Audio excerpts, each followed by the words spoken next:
Hi, everyone. Welcome to the new normal. I'm your host, Lisa Davis, aka Litecoin Lisa, and today is Friday. I hope everyone wore red for everyone deployed. And everybody, today's Friday, 5 o'clock ish, 5 o'clock somewhere, and Elon's taken over Twitter. So I want to know, are you guys satisfied? There's been quite a few sweeping changes, but this whole council thing kind of disappointed me, left a bad taste in my mouth. So I want to see what Westwood thinks about it. So grab a drink, make sure to hit the like and subscribe button while you're here. I welcome you to engage in an energy exchange with me. Support the channel by making a donation in the description below, or even better, join me on Patreon. I'm going to start doing live AMAs, kind of a Q&A thing with my Patreon group on Saturday. Just check in so you guys can ask questions, give me feedback on the channel, what you'd like to see more, and we can stay in touch there, have a strong community there. So love to have your support and see you there. So grab a drink, be right back with Westwood. And maybe I am, who made an amazing topic suggestion over at Den Social. We'll talk about that right after this.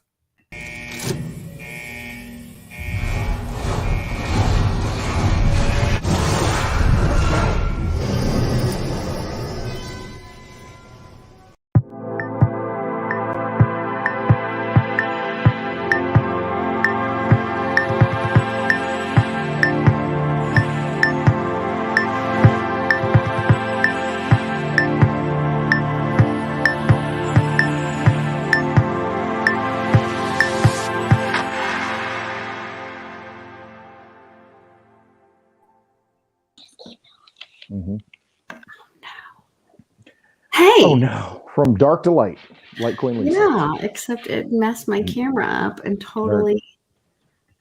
Just like flashing in and out. It's like pulse waves, scalar waves, right? Are we? What did it do? I see you. Okay, it's just using like my you're here. Computer screen, my computer video instead of like my nice camera. It's not recognizing, but it says it's on. Yep, I see you. I've got the proof of Lisa. Of Lisa, yeah, proof of Lisa. Okay. POL. Well, wonderful people in the chat. Proof of LL. Litecoin Lisa. I don't know what happened. You look like you're going back in time. I mean, you're looking younger. I mean, since you had your birthday. Only 65 today. Yeah, you're kind of pretty soon. You're gonna be illegal. Be under 18 before we know it. Oh God. Okay. Never again do I want. Who wants to go back to that? I don't. Not me. I have no desire to. No. Not me. Relive all those things that No thanks. Lisa's setting up here. This is the behind the show happy hour stuff that nobody gets to see. Getting all squared away here. You look so tall and frozen. Oh, there she is.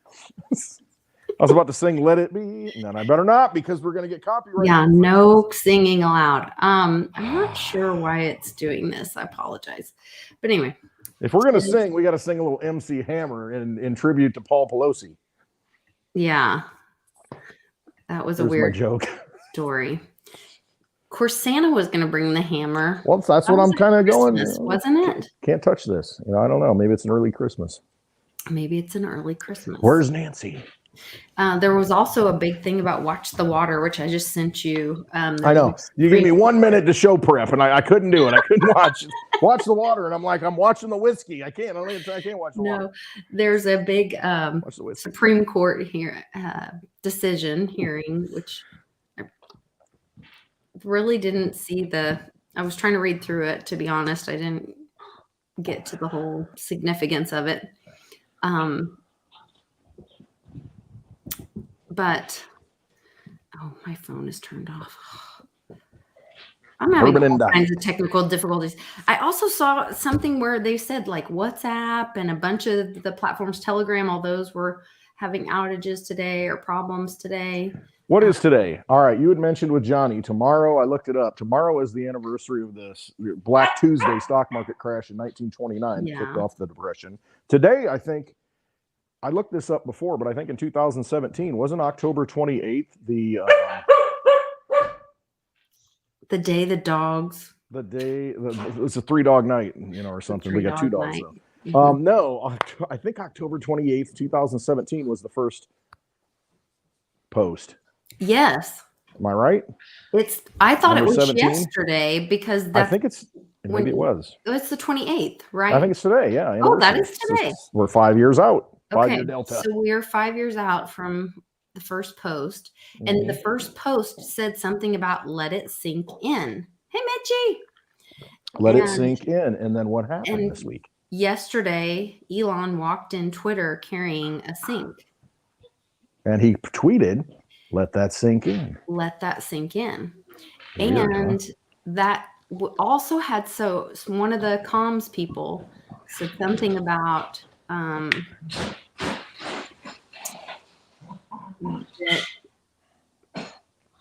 somebody, I don't even know if I should say that. Probably shouldn't say that. Yeah, I might get struck. Might get struck. Strike out like a New York Yankee. Yeah. You guys go on my Telegram, on the Team Mighty Telegram, and read the posts that I put. I'm going to make sure I put it in the description. Who's playing with the dog? Tell them to stop immediately. Exactly. No more. You're going to have to put them on the chain in here and then let them out. Time out. Because this is not working. It's not working. I'm trying to carve out a new career here, and it's not working for me. I'm putting on a show over here. Yeah, I got a show. It's gonna go out anyway.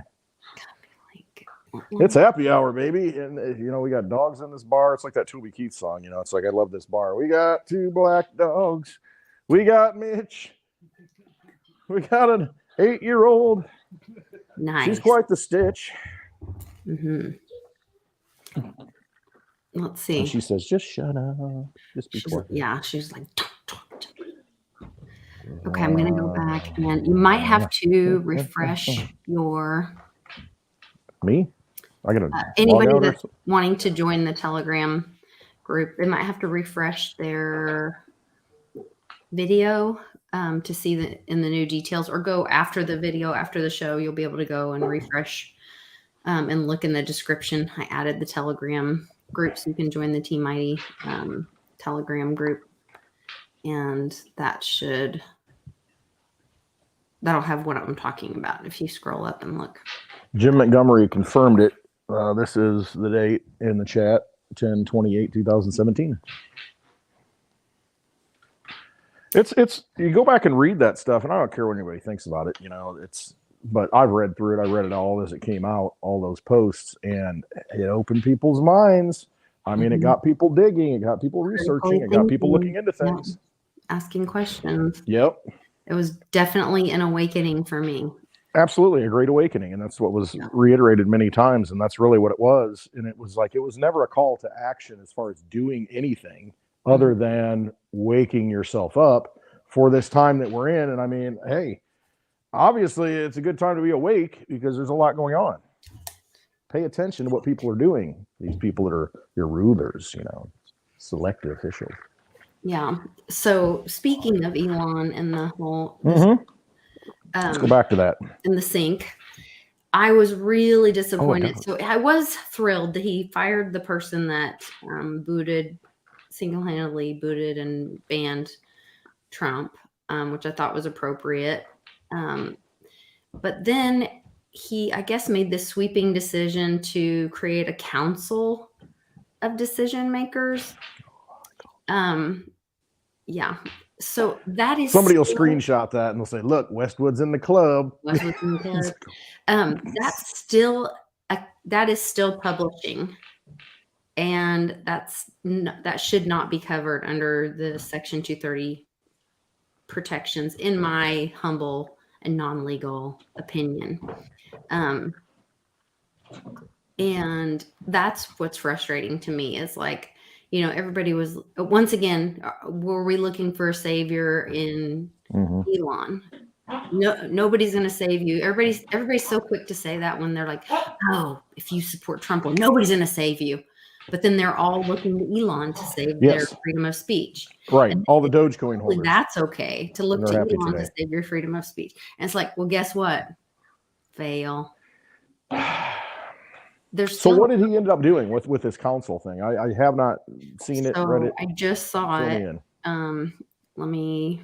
And thanks, Mark Weems, in the chat for, I misread what Jim Montgomery said, but yeah, it equals 17, the date, when you add it up, which would reduce to 8. 8 number. Intent You've got it. moderation. Come on. Hold on here. I'll share the screen so you guys can see. This says Twitter will be forming a content moderation council with a widely diverse viewpoints. No major content decisions or account reinstatements will happen before that council convenes. So that's just kind of like a big wah-wah.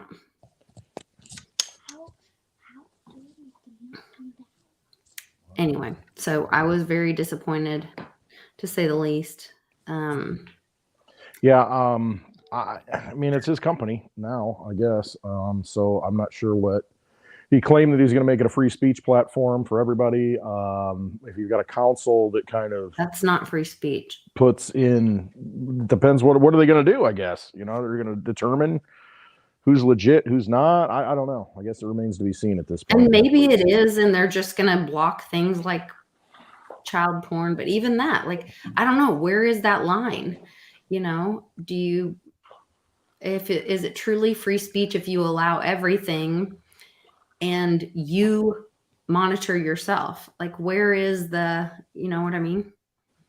Yeah, I mean, I guess, say it's a wide open platform. Say you buy it and say, you know what, it's going to be free speech for all. You're going to be able to say, do whatever you want. And then People I guess there are what they want to look at. Yeah, I mean, I guess so. I mean, people can put, I mean, like you said, if you put like, illegal activities on there, it's a different thing, but that's governed by laws already. So if somebody's doing that, it goes down to what's free speech. What's the Supreme Court decided? Using that yell fire in a Twitter. Like they could have things in place that if there was something illegal, that a bot could see an illegal action and trigger and report that to authorities or something.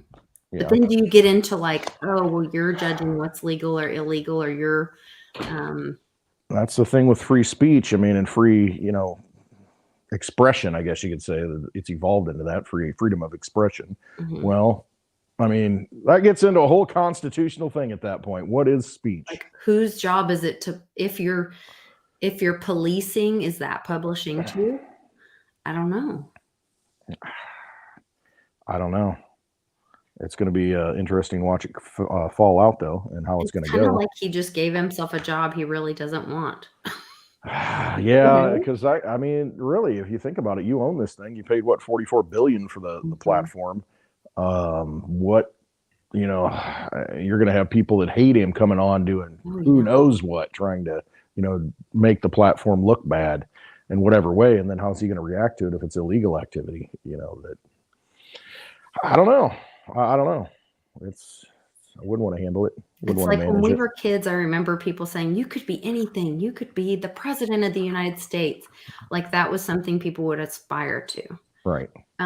Now, that's like, I don't think anyone would advise their child to be the president of the United States or to. Yeah, because it's not honorable anymore. I mean, seriously, look at what's happened. Not that it always was honorable, because there were some shady characters that, even way in the past.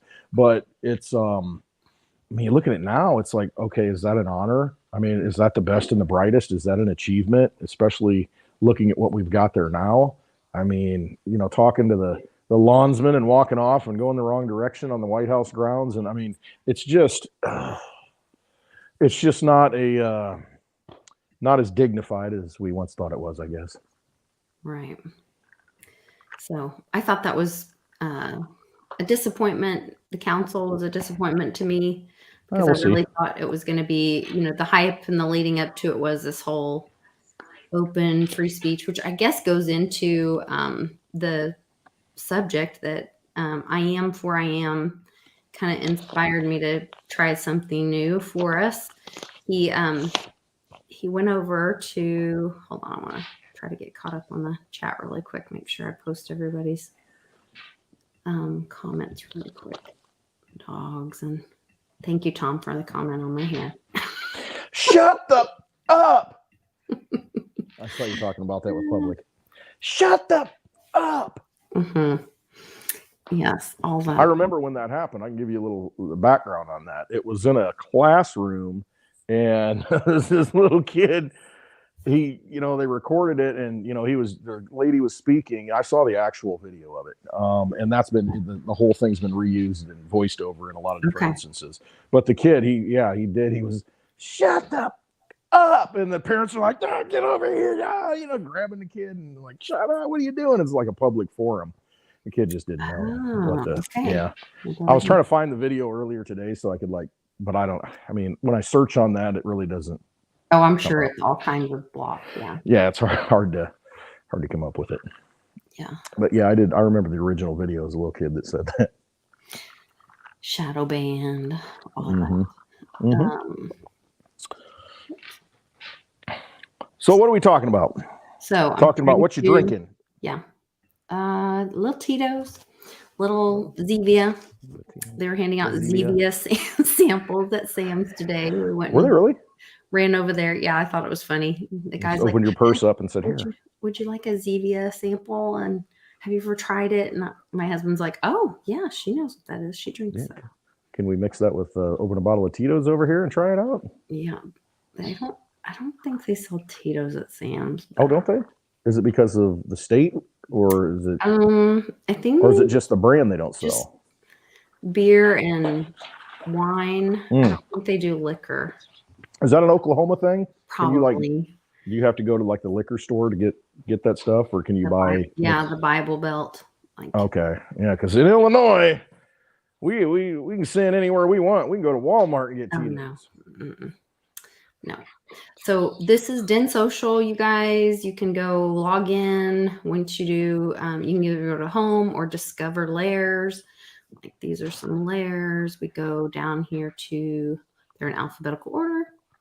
Go to Mighty Layer. And I'm in there somewhere. I dropped a comment. I think it was right after I Am for I Am's. Right. And so what I'm doing is I'm doing kind of like a TV guide thing. I'm doing the week of whatever for this show. And then in this, I'll post the link to the Friday show. I was externally boosting this post. So if you shared this outside and then somebody clicked on it, you would have earned some Matter, which is their token inside Den Social. If they clicked on that and came to this, and then I talk about, hey, this is what we did on Monday. Here's the link to that. You can watch each show there. And then, I didn't post Publix or Johnny's. I gotta go back and clean that up. And then all the comments are down here. Whoops, I don't want it. I did something wrong.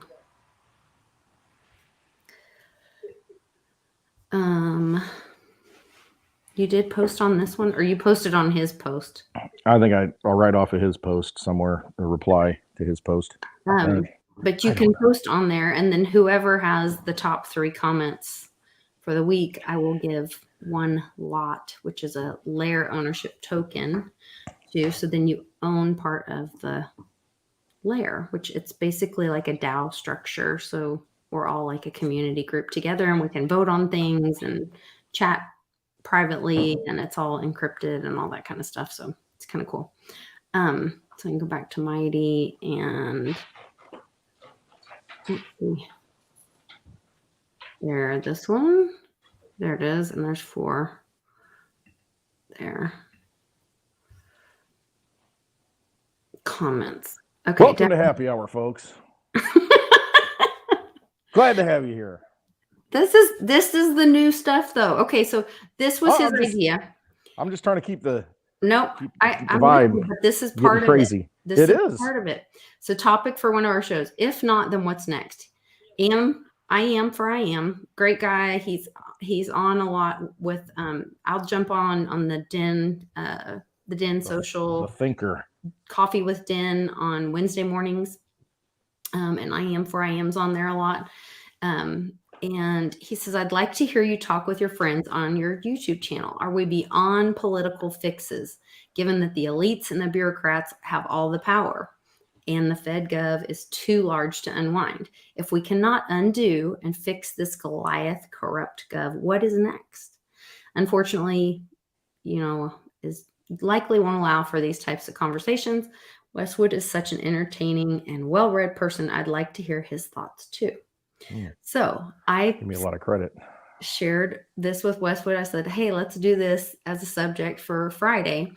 And I think this struggle that I'm having, my camera not working right and me on a new platform and it's kind of clumsy and I don't have all the community there. And everybody commented on this post instead of the post I tried to get them to go to. And the new building is going to be the hardest part because we have been trained and our dopamine receptors are so addicted by the bots and the crap and the sugar, the high fructose corn syrup. Yes. And all of that we have to, even when it doesn't feel good or it doesn't seem like the shiny new toy, we have to keep doing the right thing of what's good for us in the long run. We have to build the things. We have to go do the hard stuff. We have to make the right choice. It's like, when we were kids and, but Mom, all the kids are doing it, saying it, wearing it, going to. They all have a Nintendo. Yeah. Come on.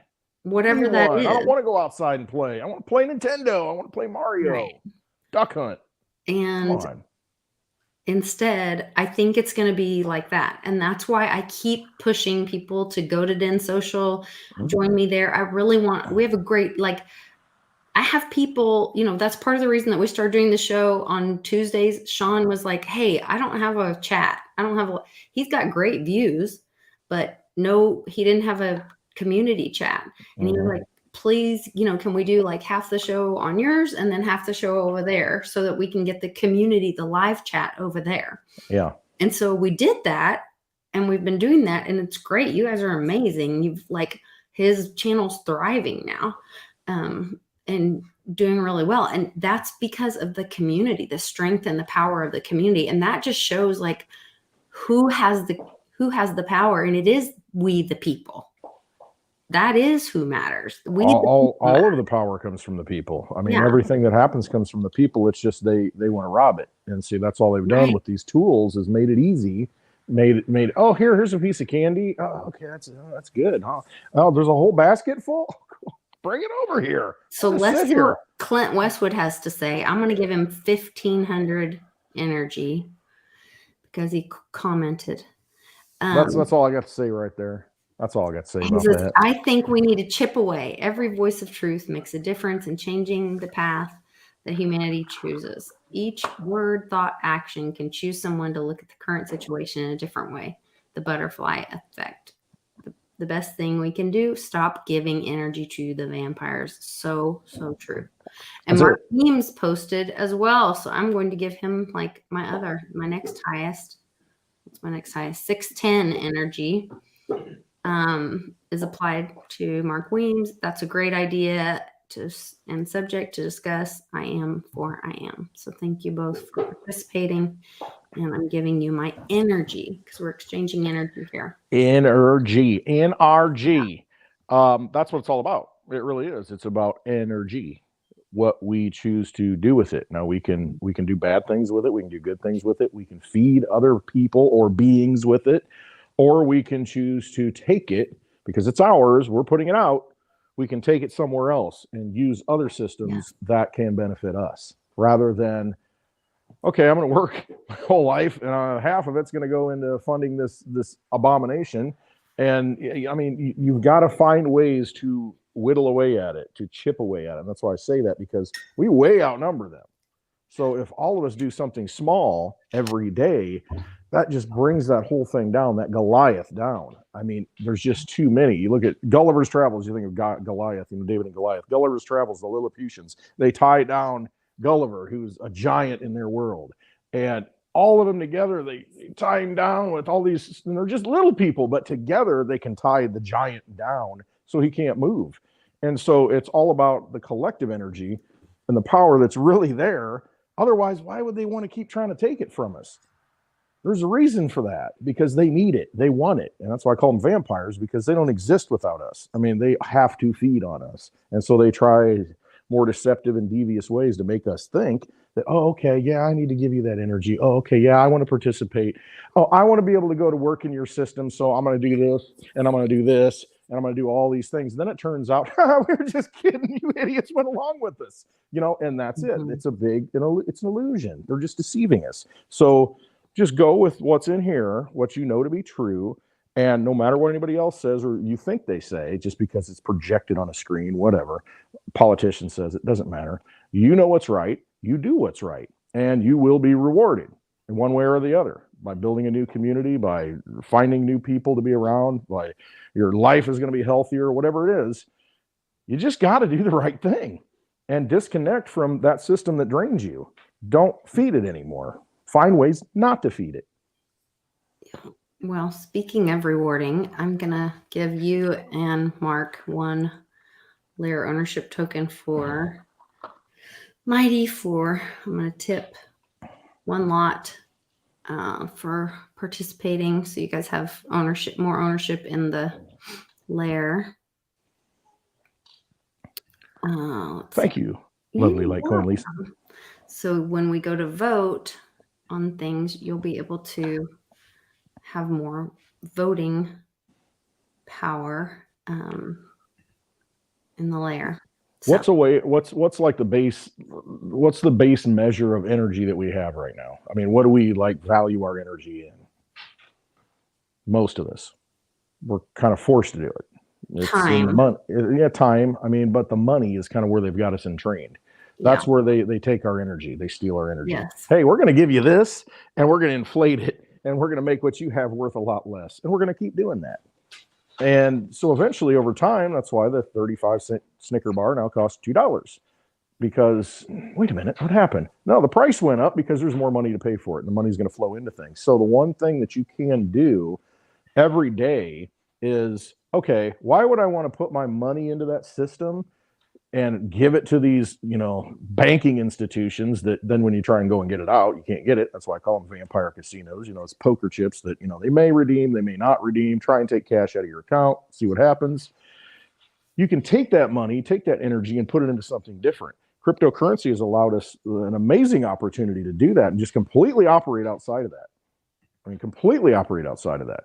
I know a carpenter who will take Litecoin in payment. Right. And build anything you want. And you find people like that say, oh, I understand what this is worth. Yes, please pay me in that. And you start doing that and you build a new community and you just kind of disconnect. You just gradually disconnect and disconnect and disconnect. And then I made a video today and it was kind of go along with this. I'm thinking, okay, Halloween's coming up. Holidays, we're so entrained that, oh, this holiday comes after this holiday. Let's get ready for this holiday and this holiday. And they've got us on this time schedule to where, okay, we got to do this and this and this and this and We're this. never living in the present. Right. We're not living. And yesterday, and I said it, I made a video and I said, hey, it's Wednesday, and afterwards I'm like, oh, no, it's Thursday.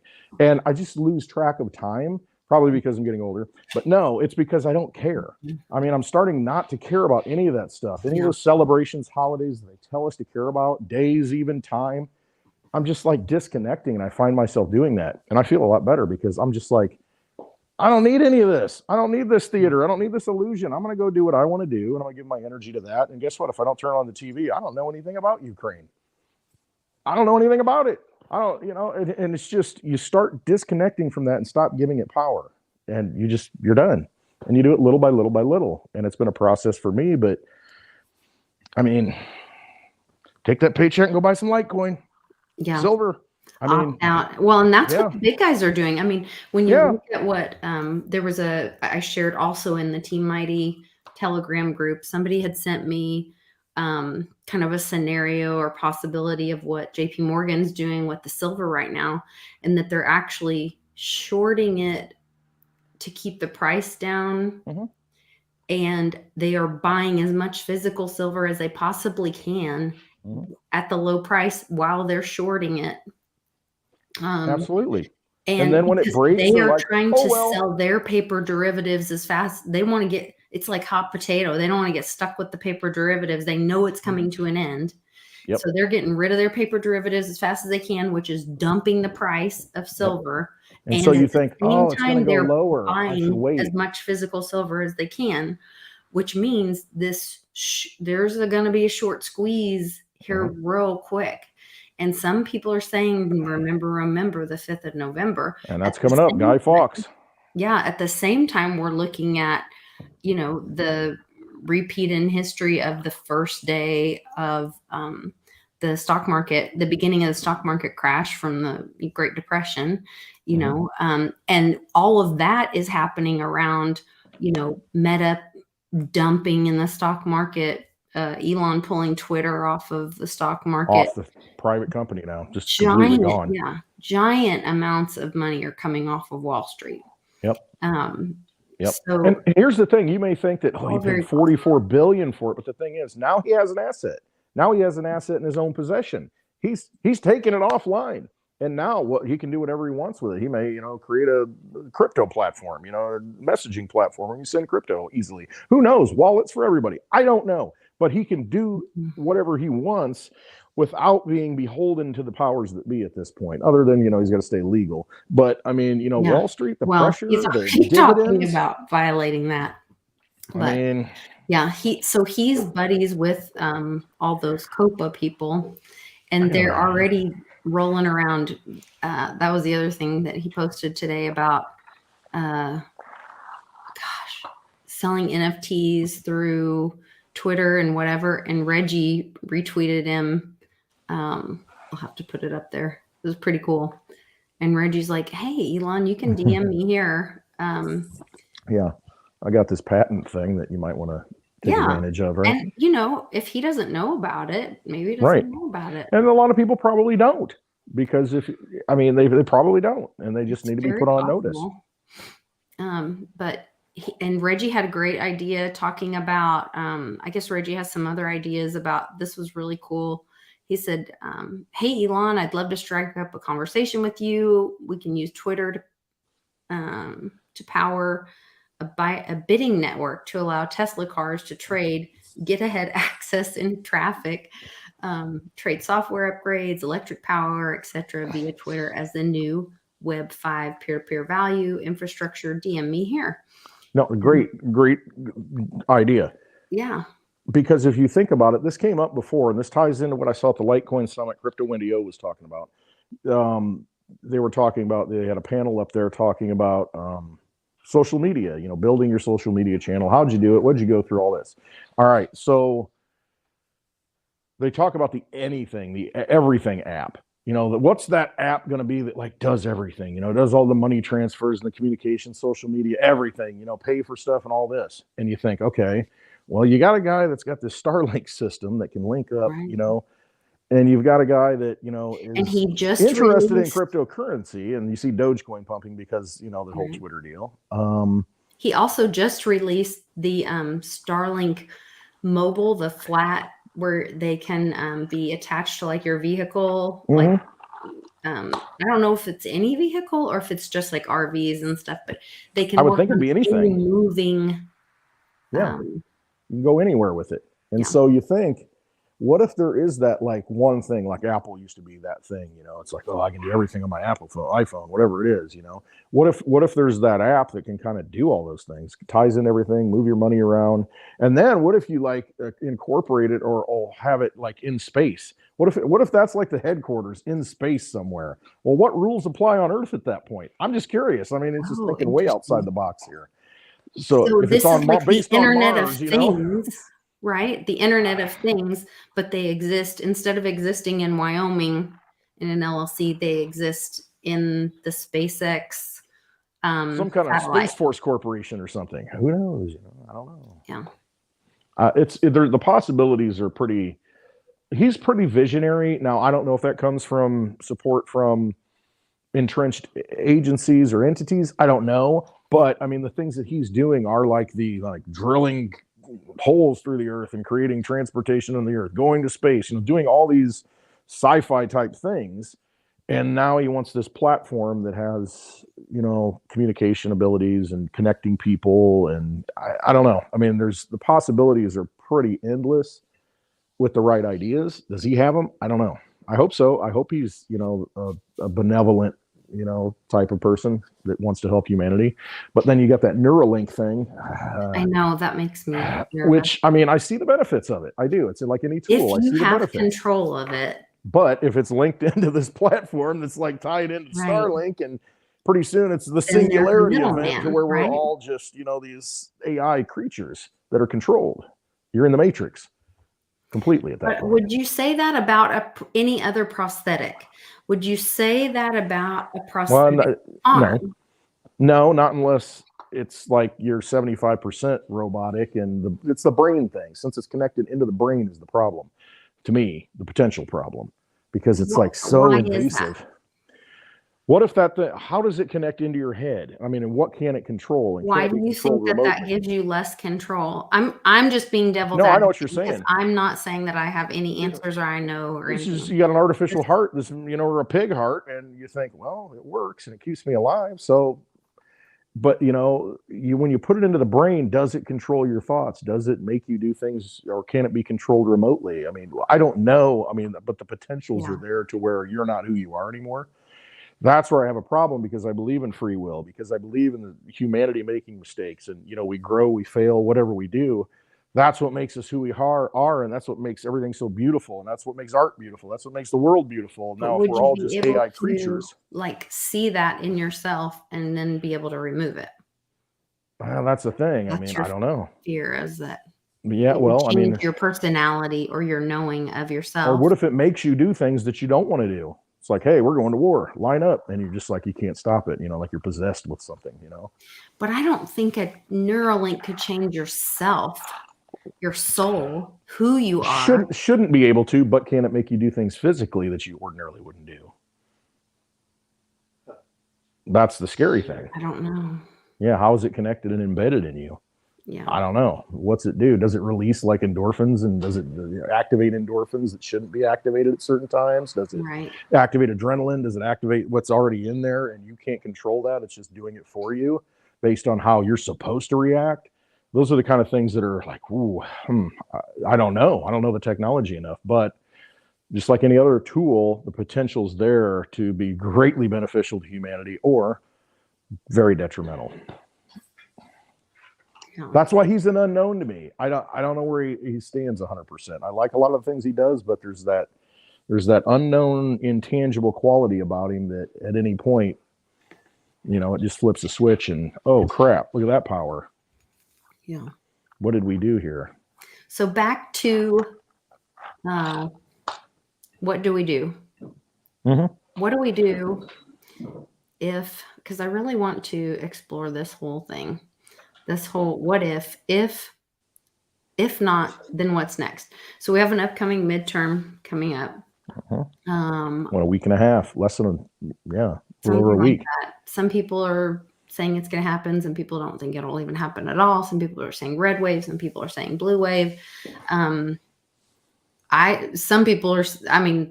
gosh, that horrible debate between, the guy that wants to mutilate children or allow children to be mutilated versus Lurch. I don't think that's a tough one. Who can you vote for? A hope in hell. God bless you. Speaking of needing a Neuralink, yes. Yeah. That was just awful. But it's sad in a way because it's like he's just not suited for what's sad to me is people are so hell-bent looking at that they've forgotten to go and do their research about what Mehmet Oz, who he is, his research, his multiple he still has, which he says he will give up his citizenship if he's elected. But he's Dual also citizenship. said multiple times, he's one of Oprah's buddies. He said Oh yeah, that's how he came about. times, Him and Dr. Phil. yes, and justified mutilating Dr. Phil. children's genitalia. And Justified the whole pandemic too. Yes. And people are forgetting all of that because he's debating Lurch, and they're like, and he's red. But and see, those are the choices they give us. Bad choices, and you choose between the lesser of two evils. Yes. That's what they do to us. That's what they give us typically. And I mean, I'm like, these are the best and brightest you could find. I mean, really? This is it? No. I mean, so if those are our only choices, then what is next? Back to right. Why do we go along with it? Why do we participate in it? Why are we still playing their game? Why are we still in their casino? Why are we not taking action? We've all probably taken action in this chat. We've done things to where it's like, okay, I'm kind of opting out of this system in any way I can, and I want to build something new.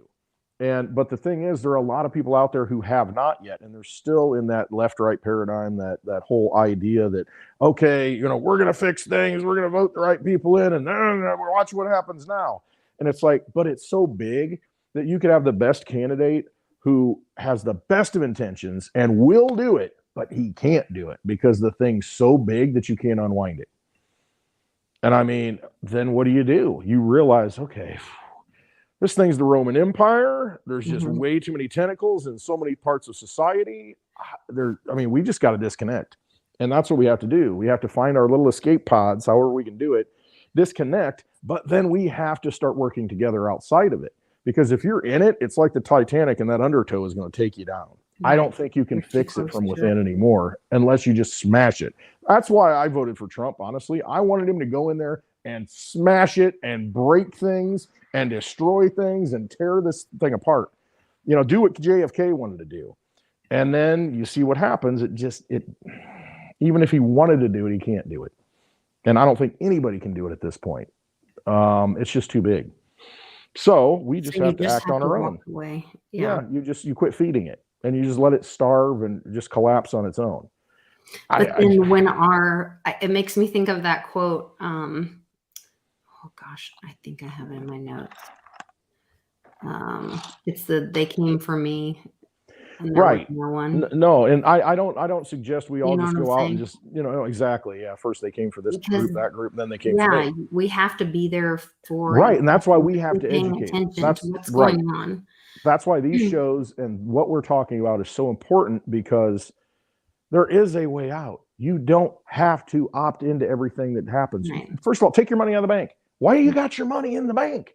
Yes. Why, with all the examples of them stealing your money, why do you have money in safety deposit boxes? Because they can go in and take it.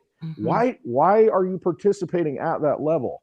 Don't feed it. If everybody took their money out of the bank, technically they couldn't give out loans at that point. Well, then that collapses all this inflated garbage that's created, from debt. I mean, it's those things, but there are so many people who aren't even at that level yet that see it that, wait a minute, I'm actually feeding the beast. They don't see it that way. And we just have to keep telling them and preaching it, and just giving them the information so that, and people are making changes. They are waking up and they are realizing, I'm not going to leave my money in the bank. I'm going to do something else with it, whether it's buy crypto, gold, silver, land, something to live in, whatever it is, something to make you more free and not get taken down with that Titanic. Get a lifeboat of some sort. Even if it's a life raft, even if it's a broken piece of wood, driftwood, get on it and just get away from it, because it's just not going to serve you anymore. It's stopped serving us a long time ago. They don't serve us. And you got to realize that. So many people don't realize that, though. Oh, government will take care of us. Oh, we get the right people in there. They're going to do it. No, they are not my lifeboat. Yeah. No. But you also have to really come to a place of, because I think about the seasons in life and where I am now, and when I was a young mom, and you didn't see it, what my views were and what I believed the world to be, and my goals at that time. I think you really have to stop and evaluate, and they keep you busy and distracted. Bread and circus, the whole bit. Did you see Tom Brady and Giselle are getting divorced? Oh, yes, touche. Lord. Yes. It doesn't really, I mean, pray for their family, but it really doesn't affect me. Right. And Don't I let it. think that that's where you have to reevaluate, like, what are the goals for you to have a quality life? Why are you here? Mhm. We're only here for a short time. And what are you here to do, learn, share with others? And then how can you do that in the most effective way or have the best experience? And then don't don't just wake up, rinse, repeat, and do it over again every day. Like I will get in my head. My friend called me the other day. She's like, okay, Mia is like blowing me up. Like, she's like, my mom is completely obsessing about this thing. Like, I need you to call her right now. And so she called me. I was like, oh, yeah. I said, I am. I'm like, I can't get out of my head I'm in this loop of um, this thing that I'm working through right now. And so she kind of we talked about some stuff and kicked stuff back and forth. And then I talked with my husband about it. And sometimes you just have to like step and look at it from a different perspective, or get somebody that you trust to ask some questions to you that might be hard to hear, or look at it from, like we said, Yeah. a different perspective, or ask a different what if. Yeah. And that's where I like this, if not, what's next? Because the when I was doing foster care and adoption work, like I would have a lot of families come to me when they would be inspired by Mina's story or Cannon's story or Jackson, or some of the kids we engaged with, whatever. They would get to know one of the kids in our family, and then they would be like, I think our family wants to get involved. And I said, okay, one of the first, and they were like, what's your advice? And I had a top 10 list that went viral, a blog post one time. And one of the first things on it was, whatever that snow globe idea is that you have, that you think your foster care journey, your adoption experience is going to be, is go smash it on the ground. Shake it up and all the things Yeah. that fly around. You You're not can gonna be able look to at see it your vision anymore. first, It's gone, right? but I can promise you, whatever you think is going to happen is not going to happen.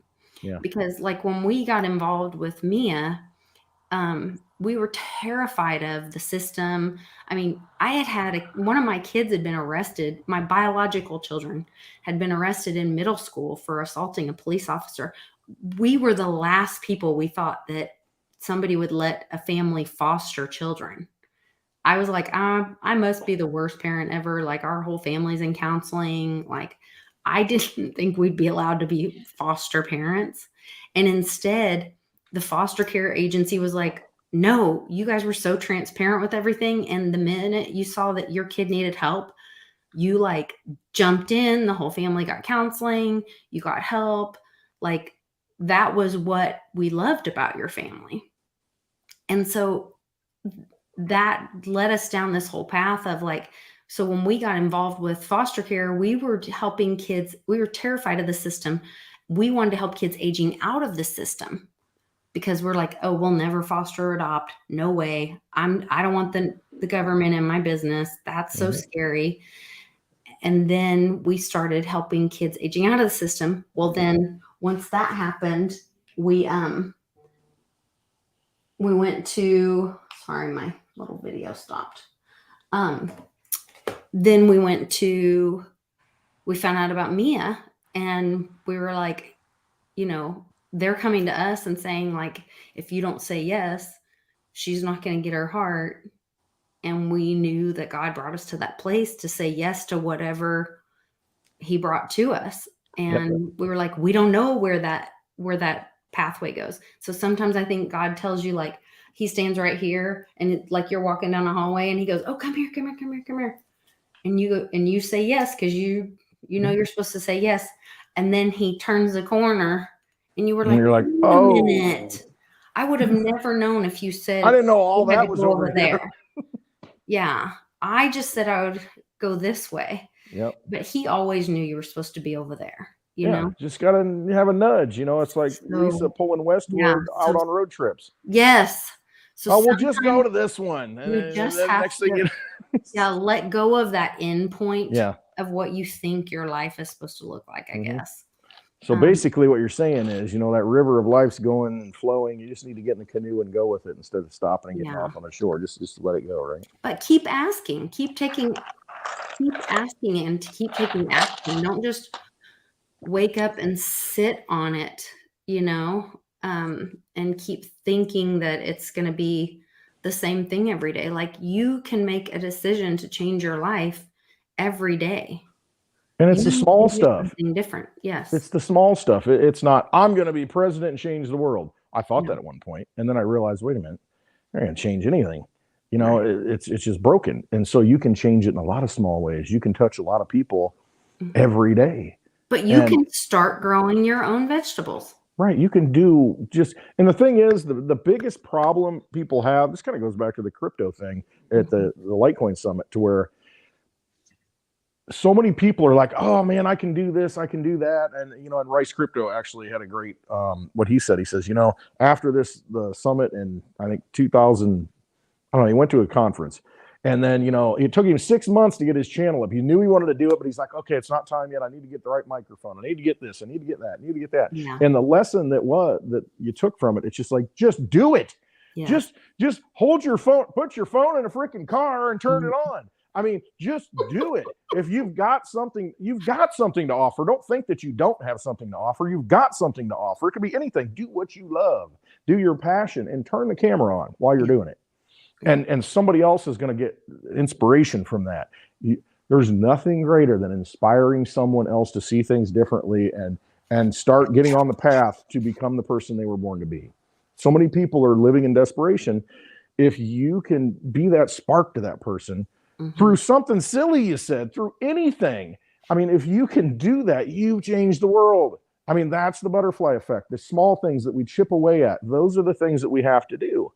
And you don't be afraid to do it. I was not afraid to do it. I just didn't want to do it, And then somebody said, oh, no, you need to make videos. And Right. Turn the camera on. Cryptocurrency is the one place where it doesn't take away from anybody for more of us to do those things. We all benefit. We are more together. The more that we build in this, and that's what I love about when he says, what's next? The more we build in cryptocurrency, the more we build in blockchain, the stronger we all get. Away from the old legacy system, and we build in cryptocurrency, we build on blockchain, we take those old legacy systems and we say, we're not operating. Where can we stop doing that there and build it in blockchain and build it in truth, based in truth? Then we are stronger together there. Absolutely. Take away that old centralized power. We're stronger together and we grow more there. Yep.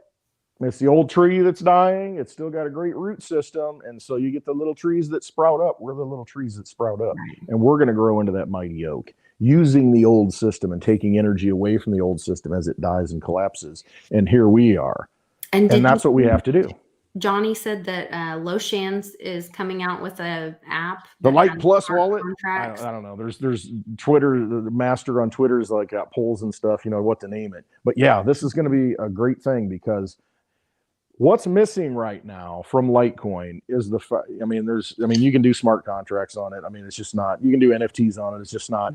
It's not easy for people to use. You can do MWeb on it, security, privacy, I should say.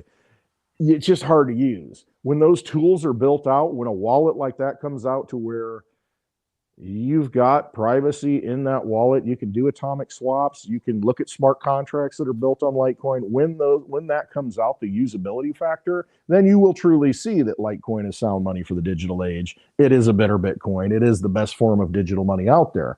It's just that those things have to be built out. And David Schwartz made good points about it. It's, we might want to do this, we might want to do that, but the thing is, we've put out what we can with the energy that we have.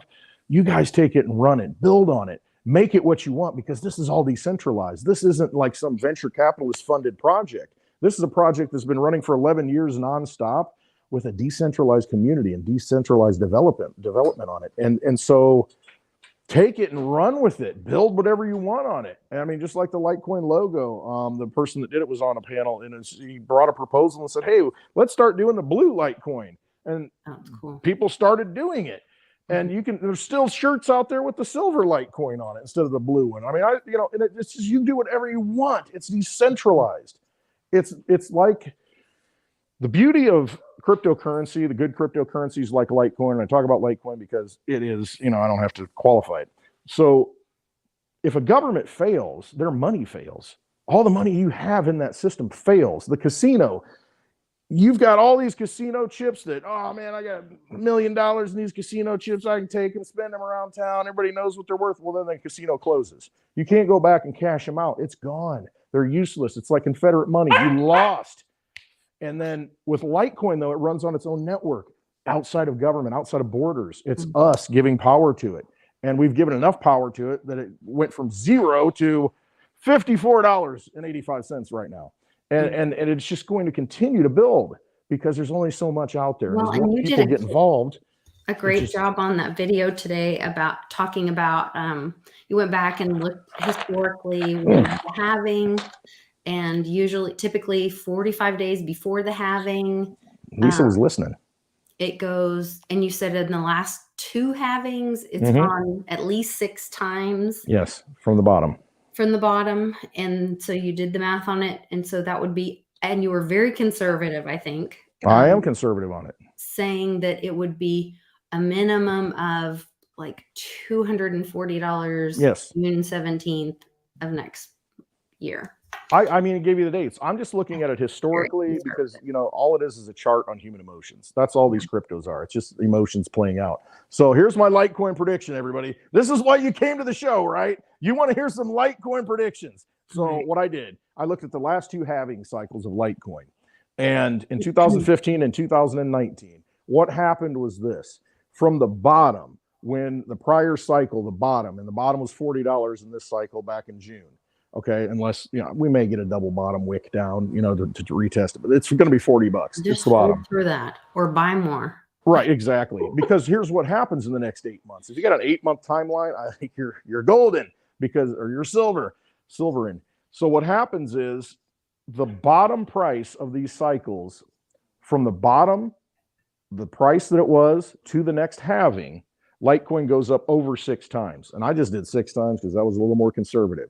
So if we're at $40 for our bottom, by the next halving, which occurs in August of next year, 2023, you'll have Litecoin at 6 times that price. That's $240. Now, I went back and I looked, I said, okay, so when exactly did it hit the peak? It hit it before the halving. It's like buy the rumor, sell the news. Isn't that what it is?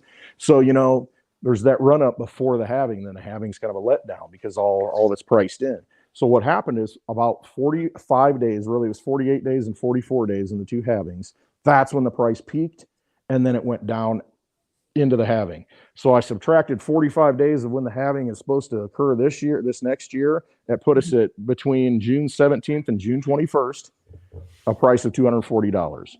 I think it's conservative with everything that's happening, but let's just stick to the conservative route. So if you're buying Litecoin today at $55 and it's $240 in 8 months. Yeah. Hello. SL had said, and this was a while ago, so I don't know if her numbers have changed. I talked to her the other day.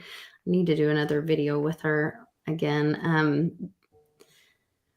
But previously she had said that Litecoin would see new all-time highs before the end of this year. And then sometime next year, and I don't know if she was talking about before the halving, would see like $800. So she was talking about more than double. Hey, the price potential's there. Here's what could happen. I mean, people say, well, if Bitcoin dumps, here's the thing. Litecoin's going to tighten that range between Bitcoin. Bitcoin could go to $10,000 and be $10,000 in June. And Litecoin will be $150. And see, but that's the thing. You're on track. Is right there too. Right, and that's what I mean. When that hits, always said that silver would go first. Let's bring in all the psychic data. I'm going to pull it all out. I mean, you saw Crypto Viewing. They saw Litecoin at the end of in December of whatever year. They thought it was 2017 or 18. I don't think it's 2018. At $3,000. Had a battleship, and they had this guy directing orders. They're working hard, this and that. They saw it at $3,000. I'm like, holy crap. Wow. And then you've got, the Cliff High predictions, with the silver taking off and boom, boom. Mhm. Cliff High loves Litecoin code. I'm just telling you, he said it in a video. Yeah. He says, I love it. It's a beautiful code. He's a big fan of Litecoin. Yeah. So you've got that. You've got the SL prediction. I mean, it's a 4-to-1 ratio to Bitcoin.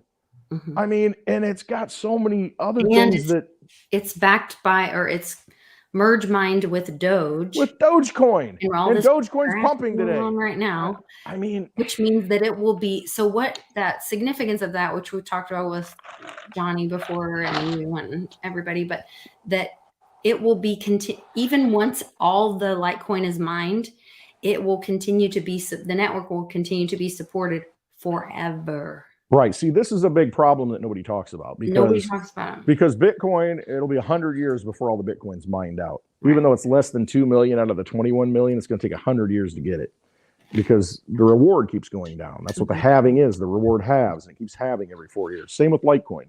In 100 years, the remaining 12 million Litecoin out of this 84 million are going to be mined out. What happens after that when there's no more mining? I mean, who's going to participate and run equipment? Still will be rewarded for it's my transaction fees. Transaction fees, right? Which is very minimal compared to hey, I'm getting 12.5 so I don't know per how block. many miners would still do that, right? And so that's why you got Ethereum going to proof of stake. I mean, you've got different chains that are going to do that stuff, but a true mining chain that is proof of work is very hard for that to even exist anymore. That's why 11 years running for Litecoin's a phenomenal thing. But see, they don't have the problem, like you said. When they mine out all the Litecoin, it's like, oh, okay, well, the same equipment's still mining Dogecoin, which has an unlimited supply. And it's just like, money that gets created, it's just inflationary money, which is fine if you know what the inflation rate is. The thing is, you've got your silver, you've got your Litecoin to where it's like, that's it. It's done.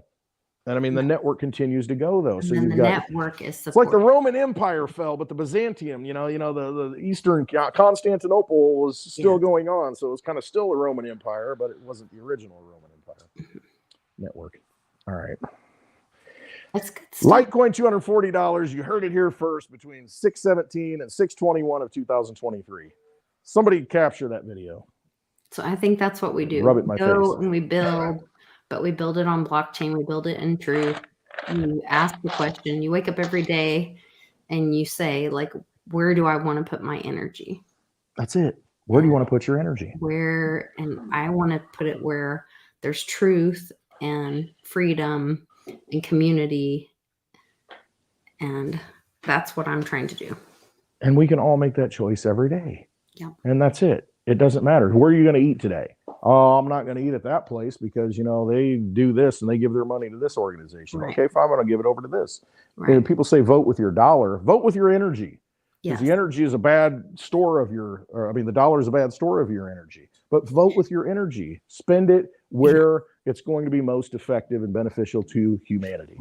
And that's negative and positive, because you can I remember my mom saying, like, would somebody, attack you, and she'd be like, stop giving them your energy. Like, don't even let them attack you. Don't even acknowledge their attack on you. Don't give them attention. You know how much that hurts them? I mean, it's hard. It's hard exist. because you want to, but and I see it with my daughter a lot, social media and, all the things she's in, you got people attacking her for no reason and making stuff up. And beautiful girl. Yeah. And I mean, but I love how she handles it. My wife will say, well, you need to say something to them because it is wrong. And she's like, whatever. It's like, I'm just not going to pay attention to them. She's just the perfect vampire slayer because she won't give them any energy and they just wither and they're just nothings. And I love that about her because that's how you handle it. It's hard to do with ego. But that's what you have to do. You just have to say and just walk away, and that just kills people. They can't. I mean, it's like a vampire. It's like the dagger in the heart. You're not giving them any of their power that they want. You're not giving them your power. You're just taking it and you're going to go do something else with it and make them more angry. And I mean, that's just the perfect way to handle it, though. You just withdraw the energy, and they're just so seethingly mad and melting. I didn't read Cliff's post today. I read. I didn't see it either. Oops. I sent him an email. Um, I'll take 51 cent Digibite there, Dave. I that's will take nice. He says that's what it is right now, right? that. Sell it all. No, put it all in Litecoin because Litecoin's way undervalued at this Or he point. says, and Digibyte at 51 cents. Hey, that'd be fine with me. Which it will be at some point. It's just, what's your time frame? It was what, 18 cents the last cycle. Yeah. So 50 cents. Pff. Let me see. And now it's under a penny. Come on, man. Put your energy in that. Is it this the entering? The latest one? I know the turn worms. That was The turn of the worm. I didn't see it today. Was it on what platform was it on? Zazen Joanna? Irimi. The entering. Maybe that's what she's talking about. Because he's got Substack and he puts out his emails. He's got I don't know if she means his I can't keep up. I don't know if she means his Telegram or his. That could have been the Telegram, yeah. Substack. So many things to check. Here's the Substack. The entering. Zazen exercise 1. This is going to hurt. Hello, humans. He says it twice. Hello, humans. Hello, humans. Hello, humans. Hello, humans. Some have asked. I just Asked said me. Asked me. Asked how to start in Zazen. Others, is it not just sitting and thinking? The answer is no. Zazen is not thinking. In point of fact, it's explicitly not thinking. Oh Lord, that would be hard for me. It's just it's that kind of it's not Confucianism. It's one of those Asian philosophies. Zazen. It's like you just right. You just awareness. That's the key of it. It's just be aware. You're not making decisions based on this and that. You're just aware of what's happening. Okay. There are bazillions of details within the Zazen experience that may be spoken of, but none that need be. To start, Zazen is just sitting. A hard surface is best for the Zazen sitter, but not necessary. One can even do it standing or lying down. And the nature of Zazen is grasp. Experimentation is natural. Sit comfortably, close one eye, and look down your nose with the other. Note how far your vision extends down your nose. Now close that eye, repeat with the other, and do this with your body, blah, blah, blah. Note the pain. Well, that sounds terrible. Note the pain. There are names for all these steps and experiences that have been applied by Zazen sitters and instructors over time. Now we will begin. Stand up, shake your arms, loosen all your joints, get your body as in relaxed standing position as you may. Then sit and try to make it comfortable, relaxed, but with some level of tension. So in army language, you're going to sit at attention. Then repeat the painful eye exercise again. Carefully paying maximum attention to the steps, feeling that your body provides. Then, while maintaining eye positions with eyelids closed, this is called Buddha eyes. This is how one holds the mind throughout the entirety of Zazen sitting session. Yes, it can be excruciatingly painful. You'll get used to it. This is such an Uncle Cliff thing. You'll grow an ability and then you'll discover you miss the Buddha tickle, the pain. When you're skilled at Zen art, you'll be able to anywhere do anything. Standing in a subway train, arm up on support, you'll flip your vision inward and leave this world. That's interesting because that's a lot of people important. who have like PTSD experiences where they've been in a lot of pain, they learn to leave their body. Mm-hmm. So you disconnect. It's a way to that sounds very familiar to be able to leave your body when you're in pain. So that's a way to train yourself if you don't have that experience, I guess.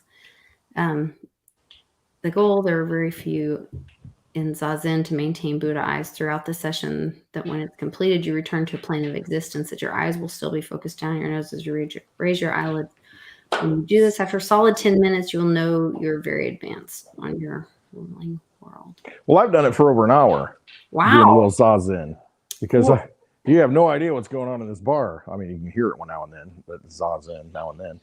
Yeah. But holy cow. No idea. That's Place is trashed. Cushions on the floor, dogs everywhere. Mitch freaking out. Daughter's running, jumping from couch to couch. Dogs and cats living together, into the world. you don't have cats over there. No, I was Ghostbustering there for a little bit. Oh, okay. It was a good movie. Start doing some quotes. There's the one after that, but there's not one after that. There's one before that. She's talking about the worm. I think I'll read this. This is what I wrote down in response to I Am For I Am. I see he's in the chat. Oh, And hey. so I wrote this. I make little notes, as I'm like, okay, I got to write this down because I'll forget, when I get on the show. I'm like, oh. But what I wrote down, I just jotted it down. I said, your past mistakes don't matter. Forgive yourself and know you are here for a reason. Be the person you were born to be. And that's kind of what I wrote down as far as, my first thought of, breaking free from the system, because so many of us are afraid to do it. You're just like, so I don't want to break out. I don't want to be that unique. I don't want to be that black sheep. I don't want to be that, everybody looks at them and like, But since you're in crypto, it's like, you're already there. You're in that battle. I mean, you were doing something that nobody else understands, or they look at you like, huh? I mean, I'd like to know, but they don't take the action. I mean, they haven't taken the step to get involved in it. And I mean, and that's so symbolic of who these crypto people are, who we are. We're just like, no, we're going to find a better way. We're going to find a way out of this system. We're here for a reason. We're only here so long. We're going to find a way to do things better. And that's why we resonate with crypto. And that's why we don't sell Litecoin at the top like we should. I mean, because we just we know it's fundamentally the best form of digital money. So we don't want to get rid of it unless we get a lake house. It's also about the future. Right. Because and we're not there yet. We know that Elon Musk is going to use Litecoin to go to space. To sell it. You're going to have to pay for rides to Mars with it. Yeah, it's not time to sell it. It's time to buy and accumulate, because we're in this time where the dollar is still strong. It's kicking. Yeah. It's because there's so many of them, and everybody. Hey, they're stuck. I sent you. I'm sorry, but hold on. I'm gonna get him. I sent you a link. Both. Well, I can't send you DMs in Den Social for some reason. I'm not sure why. But I sent you a link in Twitter to join us, and then I replied on your post in Den Social with a link to join us. So in either of those, if you want to or can join us, we'll be on for a little bit longer, probably. I think probably has time. Yeah, I've got all the time in the world. See, that's the thing. We've only been going for 5 minutes, Lisa. You're time traveling. Watch. Yeah, right. I'll set my Litecoin watch back from Coin Vigilante. Oh, did you get a new one yet? I have not. No, he's got some cool ones out there. I mean, they gave 2 away at the Litecoin Summit, the new ones. I'm like, He said he was sending me one for my birthday, which was very sweet. Every day's my birthday. Where's mine? No, I'm just kidding. You don't have to do that. Give it to Lisa. Don't give it to me. No. But I'll tell you what, that baby's. I'm gonna be the first one to hold the baby. I'm gonna hold it before you do. Oh, don't challenge me. I'll drive out there and I'll be there waiting when they walk out of the hospital. I'll grab that baby and give it a big warm hug and toast it. I really thought they were going to have a girl. I was so surprised. I did too. To hear they were having a boy. I've seen it happen. They're wrong, so you never know. I was sure they were until that baby comes out. You know what? It could choose inside the womb. To change depending upon who gets elected, to change its mind and reconstruct. I was so sure that it was going to be a girl. I don't know why. You don't know until it comes out. Yeah. I was like, I'm telling you. I was like, I don't think it. I know. But it might still be. I know. But I'm really excited for Coin Vigilante, and I'm so proud of them they're doing those things. They are building their future in the support new them. Support those people, because they're going out and manifesting something new. This watch. Go to coinvigilante.com. I think that's what it is.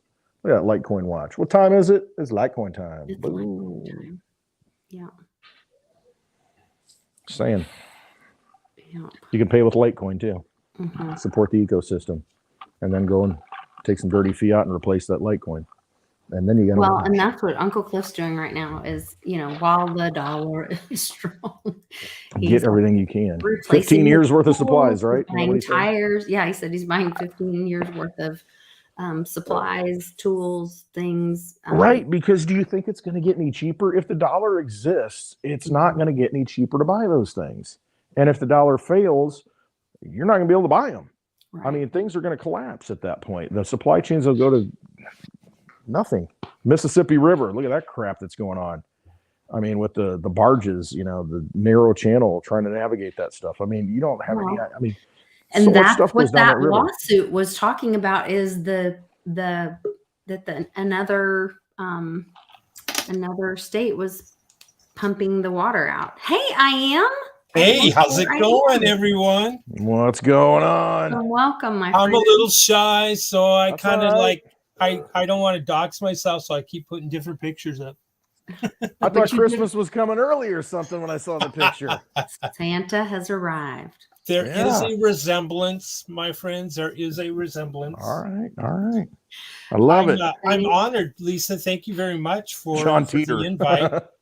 Yeah, no, I'm I very really honored. Appreciate it. I thought it was really exciting that you're engaging. I've been asking people to engage over on Den Social and the Mighty Layer, and you came up with a creative way, which is really what our community is really engaging there in the chat. And I'm like, okay, this is what I want to encourage is people. What do you want to see on the show? What do you want to I want it to be not just the Litecoin Lisa show. I want it to be our community speaking out. And so you're like, hey, I would love to hear thoughts on this topic. And I respect Westwood and his train of thought, and I'd love to see that. And so I wanted to honor your request and put that out there. And so I wanted to invite you on as well.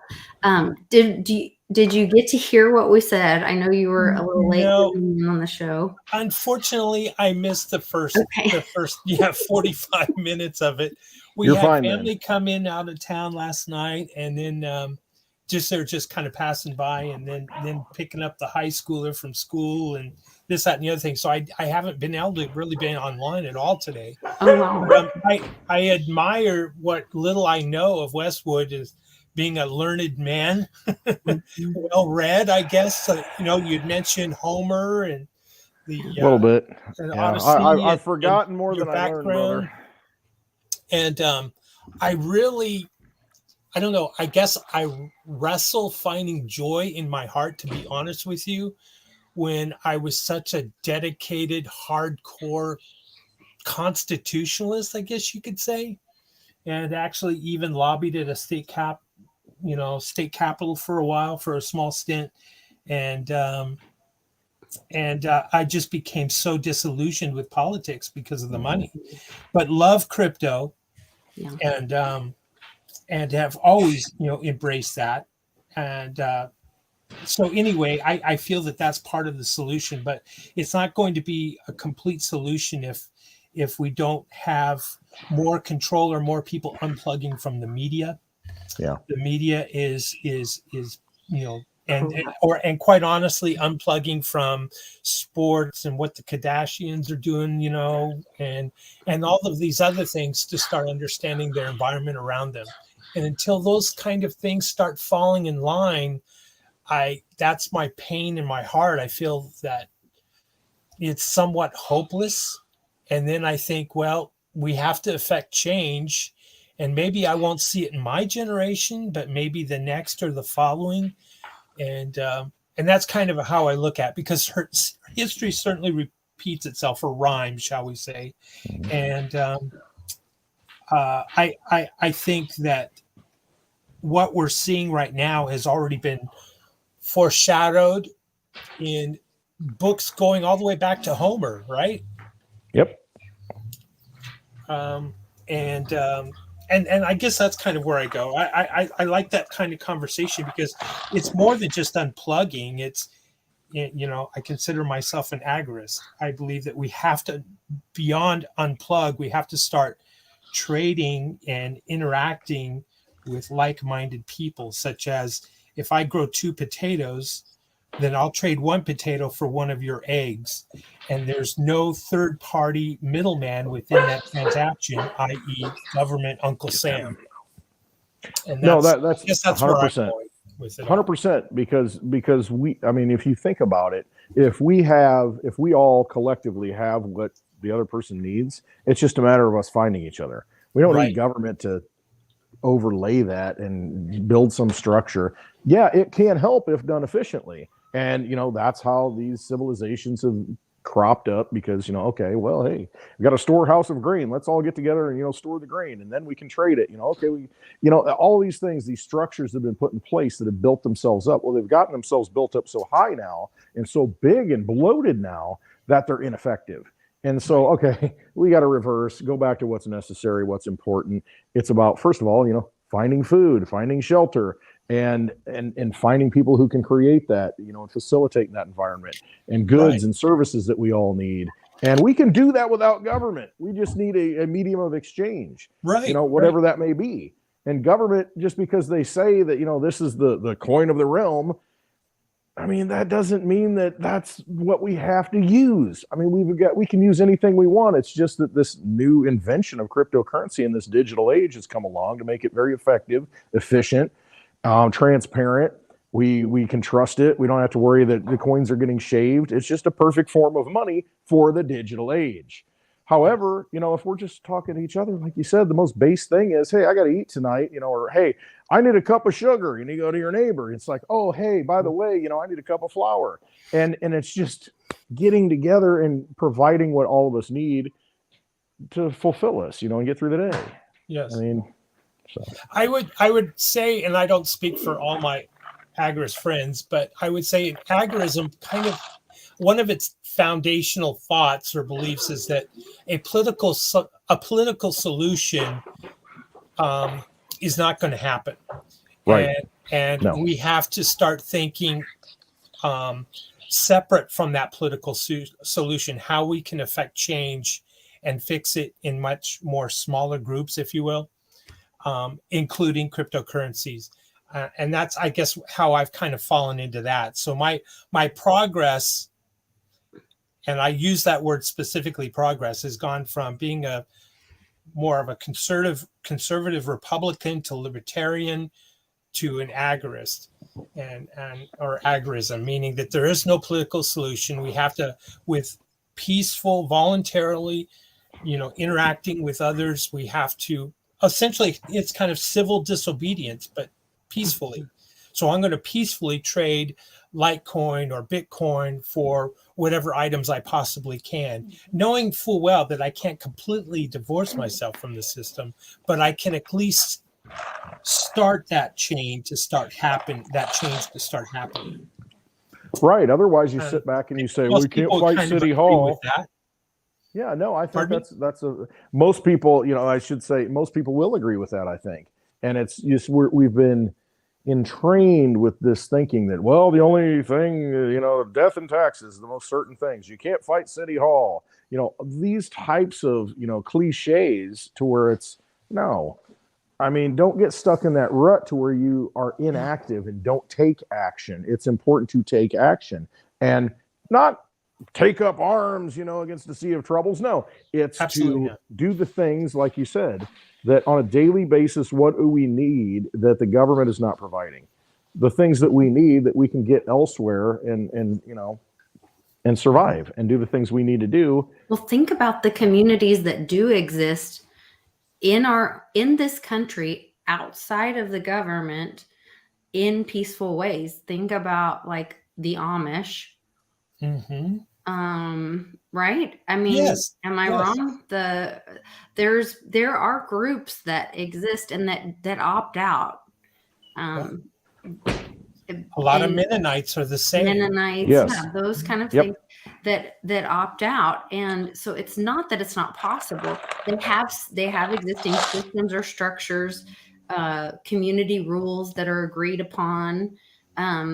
And we can do that in a way that is a centralized way of doing it, because typically they have a leadership board or, right, I'm not as familiar or very familiar with how that's set up, but I believe there's like a leadership board or group or whatever that's kind of like a ruling board.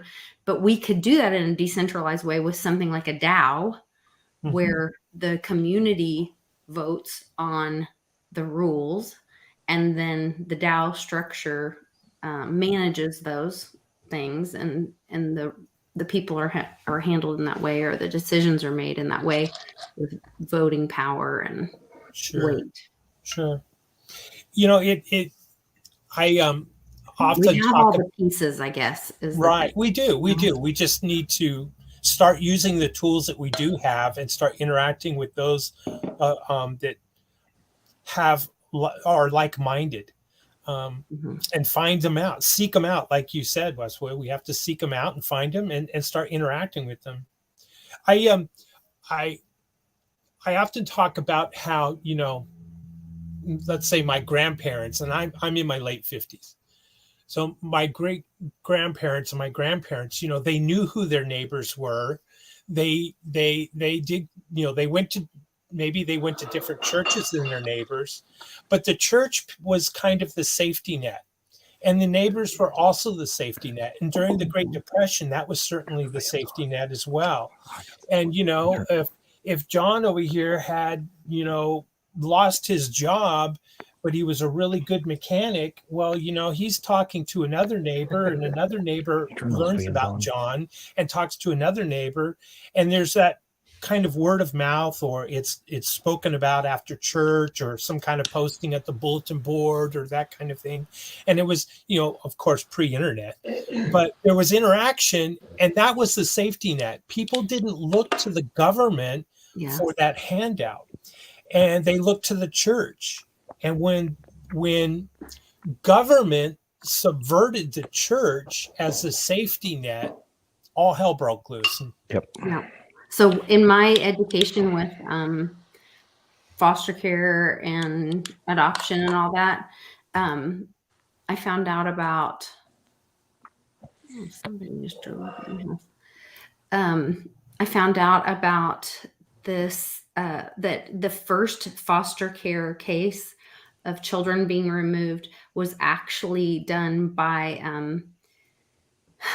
animal control, because there wasn't a child welfare. The first time the government got involved, prior to that, and it was in the 20s, or 27, I believe it was, where children were their parents were mistreating them and keeping them under the house and feeding them like dog scraps, and a terrible, horrible thing. And it was because before that time, like you said, a community would take care of it. Somebody in the church would take care of them.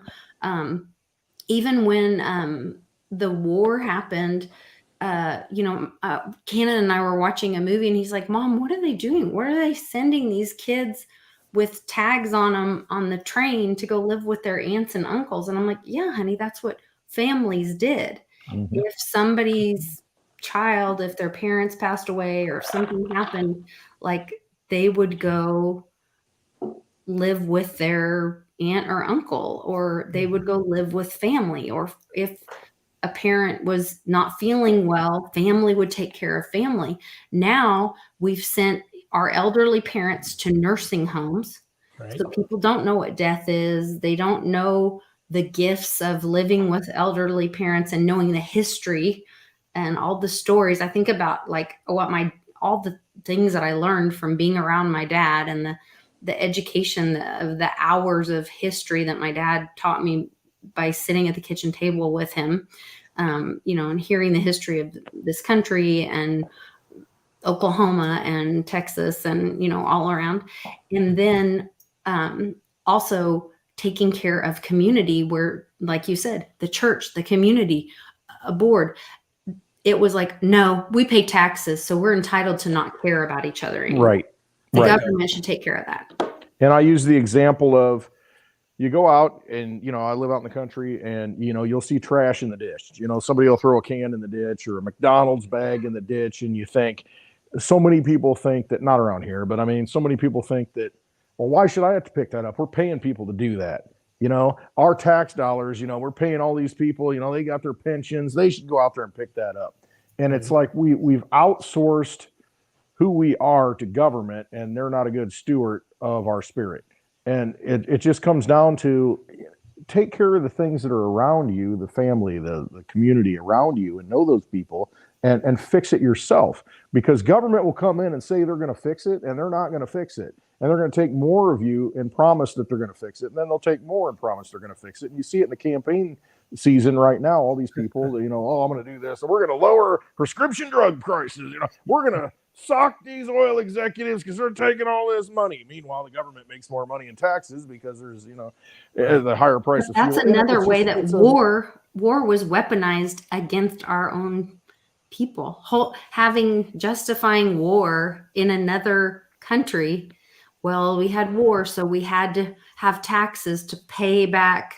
And right? how's that That's working out? Are we paying back that debt? Have we paid back that debt? Well, no, there's an endless supply. There's an endless supply of money that's being printed. So we don't feel a tax for wars. Right. We don't feel it. But you used to when you had to have gold in the treasury to pay your soldiers and mercenaries, and you had to go to the New World and exploit people to take their gold because you needed that to fund wars in Europe. But so what you don't saying have that restraint anymore. But then because we pay taxes, then we say, well, but I pay taxes for all of those services that now I don't have to care about anymore. I don't have to care about my neighbor because I pay taxes, and see because how they're taken care of. Go get on the welfare. Go get your free food stamps. I don't have to care about my neighbor. Right. So I see what you mean, Lisa. Harm the community. Yeah, I understand what you're saying now, Lisa. Yeah, absolutely. Yeah, and it's kind of a way of they're buying off our discontent. Yes. They're paying us off.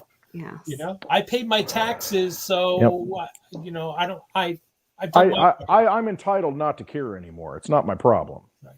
And see, I'm sarcastic, you know, so I say that stuff.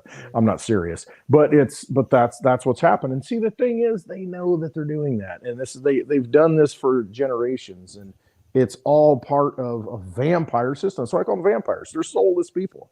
I mean, they're not real human beings, and they're going to continue to take and take and take and steal all your energy from you until you say, all right, wait a minute, I'm done. I'm just not going to feed it. I'm walking over here and I'm going to do this, and I'll pick up that can myself. I'm going to help that person myself. I'm not going to wait for somebody to come help. And you start taking that personal responsibility and say, you know what? I don't care that they've stolen half my life in taxes, whatever. The other half of my life that I've got left, I can do a hell of a lot more than they can ever do. And I'm going to do it. And don't sit by complacently. Don't sit by with, this life of quiet desperation. You know, do not sit there and think I can't do anything. You know, it's just whatever. I just want to get out of the way and not get involved and whatever. No, you can't think that way. All the little things that you do turn into a mountain of hope, a mountain of action. And that's what we have to do. It's just simple little things that we do every day that have an impact on someone else's life that we don't think matters, but then it really does.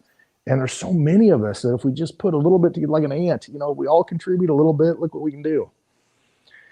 I understood something about 10 or 12% actually is all that's required to alter the course of a country. I think it's about 5% personally, you know, maybe even 3% of really dedicated people. It does not take much because most people are followers and don't want to get involved. It's the people that want to get out there, the people that are passionate, that inspire other people. And it doesn't take that many people to inspire if they're truly passionate and genuine. And you can turn the tide of history, and we can all turn the tide of history right now. And I think that's why we're here. I know that's why I'm here. I do it my own way. And the people I'm associated with, like Gwen, Lisa, all the people, Mitch, all the people that I know that are in this chat that you know, I've been so blessed to be around, they feel the same way. Mm-hmm. And it's just a matter of activating that soul, that spirit, and realizing, you know what? Let's change this. That's why we're here. Yeah. And we can do that. It's easy to define the problem, isn't it? It's harder to enact a solution. Right. And so you just Start saying, okay, you know what? I'm not going to contribute anymore. When the government passes the plate, you don't put money in the plate. You go put it somewhere else. Mhm. And that's what you do. I mean, we don't know the answers. We don't know what the solution is. We don't know how to fix all this stuff, but we know it's broken. So, all right, well, I'm not going to continue to let them break things. Mhm. I'm going to take that wrench away. I'm I'm going gonna to take that hammer away. Right. I'm going to slowly, bit by bit, unplug. Yeah, exactly. If I Chip can away. find eggs that I can buy from my neighbor, I'm going to buy Yep. the eggs from my neighbor and not from the grocery store. And you're going to be better off because you're going to get healthier eggs, and it's benefiting That's you. right. It's benefiting him. And it's those little things that we can all do that become that, at some point when you pull enough pins or enough Jenga blocks out, the whole thing falls. Yeah. It might be this huge tower, but we're all pulling a little bit out, little by little.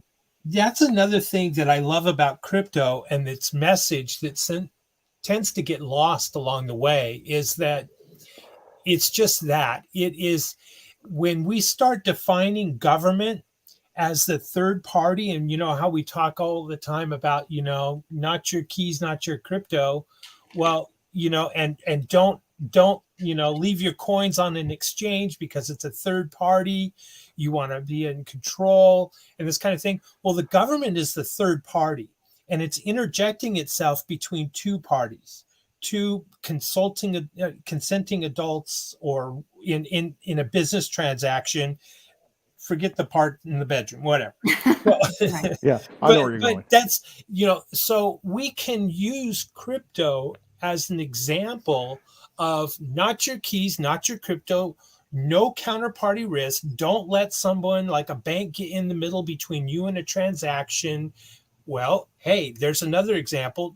Don't let the government get involved in the middle of a transaction wherever possible or whenever possible.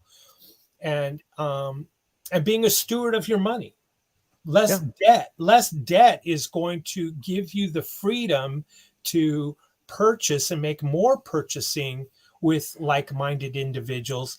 And what are you doing? You're cutting out the legs underneath the damn banks, the banksters. And you know what is a perfect example of that? Here's what happens right now. You've got the Federal Reserve, raising rates. So if you took out a loan, let's say you put money on a credit card and said, "Oh, I'm going to pay that back. It's only, whatever interest." And guess what? Those interest rates are going up now. They're controlling your future energy, what you have to pay back. An adjustable rate mortgage, or you decided, you know what? I'm not going to buy that car today. I'm going to wait, 6 months from now because, I'm just not ready to make that monthly payment. Well, you wait 6 months. Well, shoot, the car loan used to be 0%. Now it's 5.9%. See, you're at the mercy of that system to where I need that vehicle to do what I need to do. My other one's breaking down. And so they're controlling your life. They're controlling your energy flow. They're getting in the way, like you said. You got to realize that they're doing that. That's why housing prices are going down. That's why houses are coming off the market because, oh, shoot, well, I got to pay the bank more. And they don't think of it that way, that they're being controlled and manipulated, but you are. And that's what they do. And you just got to opt out. And if you're debt free and you say, you know what, I'm not going to buy it unless I can buy it. And that way I own it. And that's arguable. Yeah. And exactly. You look at history and that's the way it was. People would put 40% down and people wouldn't take a loan sometimes. Maybe put 40, 50% down on the house and then get the loan. But now it's like, no interest. I'm saying no interest. Yeah, right. No equity in the house. Just go get, go get it, get the whole loan. And then you pay back over twice what the house is. Yes. And it's just, you're getting just robbed of your energy. And that's not taught in schools because they don't want you to know that. They don't want you to know anything about money. They don't want you to know how this all works. Hey, we'll give you $200,000 to go to college and get a piece of paper. And, our stats say that, you're going to be able to get a job that pays this much once you get out from this university. And then, oh, shoot, the economy collapsed. Doggone it. Sorry, we didn't foresee that. I'm going to vote for Biden because I think he's going to erase my college debt. Right. How's that going? How's that working out? Yeah. How's that working out for you? Yeah, exactly. And it's like, trust yourself. Don't trust those people. Don't trust anybody else because they're not looking out for you. It's not in their interest to look out for you. So don't have faith in them. Don't have faith in a person unless it's you. And that's it. That's what it comes down to. What can you handle? What do you feel good about? Do you feel good about saying, well, I want to get that degree, so I guess I'll sign, and it's an easy way to get it. They said, here's 200 grand. I mean, do the math on that and see what Lisa. that does to your life. Yes. So if you were the benevolent queen for the rest of this year and next year, Mm-hmm. and they could not change your rulings, how would you, what policies as the benevolent queen how would you fix the subjects and the solutions?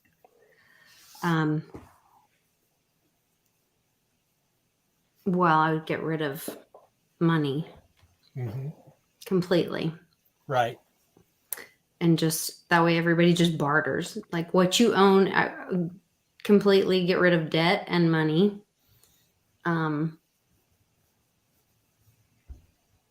Like Would you insert like Litecoin? Would you insert Litecoin as the law of the land, the currency of the land, something like that? I don't know. I would have to talk with my advisors. There you go. Yeah, that's the way to do it. That's how you do it. Seek out wise advisors. I'd talk to Uncle Cliff. I'd talk to Westwood. Yeah. I'd talk to my trusted advisors. Jim Willie. I'd talk to Crazy Jim Willie. I love that man. He is smart, kind, funny, a little naughty. Yeah. It'd be fun at happy hour. It would be fun at happy hour. He's got a good heart. I talked to my friend Ken, that's on my board for my nonprofit. Big Swear. I talked to Big Swear. I talked to my best friend. She's a CPA. She's really wise financially. Yeah, I talked to Ben and Bix. I talked to my mom, my husband. I take a lot of counsel from the community. Like if that would be that burden thing that I was talking about, or like nobody wants to be the president. Nobody wants to be, I would want to give the power to the people. I would not want to make any decision. I would want to make the decision of the people, to be honest. But what did your instinct tell you? It focused on fix the money. It did focus on right, because that was like destroy the money. Right, because that's the I problem. believe that money makes us a slave, because all money does is what we thought, or we were trained to say, oh, store your energy to be used later.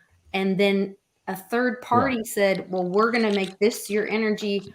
This is what you store your energy in. And then they hijacked it, which put our time in a prison. All of a sudden now we're slaves.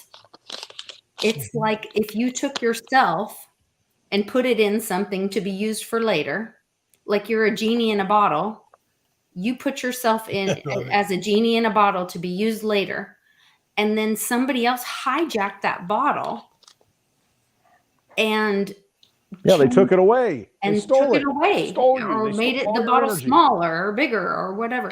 And so that's where I would just get rid of the money completely, because really all you have is what you have right now today. Everything else is a lie. It can, as long as it can be controlled by someone else, it's not yours. Money is a magnifier. All it does is, if you're a good person and you come into a lot of money, it's going to magnify the good. If you're a bad person, it's going to magnify the bad. I completely agree. Yeah, because if you're a good person, you're doing good things already. I mean, you don't have a dime to your name, but you're giving away 20 cents. You're figuring it out. That's just what happens. And I'm thinking of somebody right now I know who is like that. Doesn't have the money, but always giving. And it's just, imagine if this person had that kind of money, they would just give it away. I mean, because that's just who they are. I mean, there's a lot of people, if I got $1 million, I'm going to do this, I'm going to do that. Now it's like 10 million or $1 billion. But it's just, I mean, no, you're doing it already. And that's what it's like. That's the whole point of this video. It's, you got to take action today. You do things right now, every day, and whatever you can do to make things better or break away from those things that are bad. Yes. And you're not going to be a different person if you make a bunch of money in crypto. Well, and that is one thing I would say, like when you're, I did this whole like manifesting workshop thing recently. And then I was talking with my daughter about it, and she was doing a business plan with a friend and kind of doing like a manifesting or planning thing. And she was like, okay, and this, and she was putting dollar amounts. And I said, okay. And I just challenged her and I said, say that again, but take the dollar amounts away and say it like it's already happening. Mhm. Say like, no, my classes are this, or we are holding, this, or we have so many, As if it's already happened. it's already Yes. happened, and take the numbers out of it. Yeah. Phil on the chat said that, fiat currencies are programmed to fail, and he's absolutely correct. They all, and another person said they all fail. That's absolutely correct. But they are also there to control and enslave. Yep. That's all they're there for. And to wage war. And they're to wage war because they aren't backed by gold, like you were saying earlier, Westwood. Exactly. And that's it. As soon as you have the Federal Reserve, you got World War I, you got World War II, you've got perpetual war, you got Korea, you got Vietnam, you've got, I don't even know what other wars, whatever operations they have ongoing forever. And that's and false flags. We're constantly at war now. Yeah, exactly. False flags. I mean, remember the Maine, we have the Gulf of Tonkin, the Maine, Tonkin, the Bay of Pigs, even. I mean, these, all of them, even Pearl Harbor. I mean, that was instigated.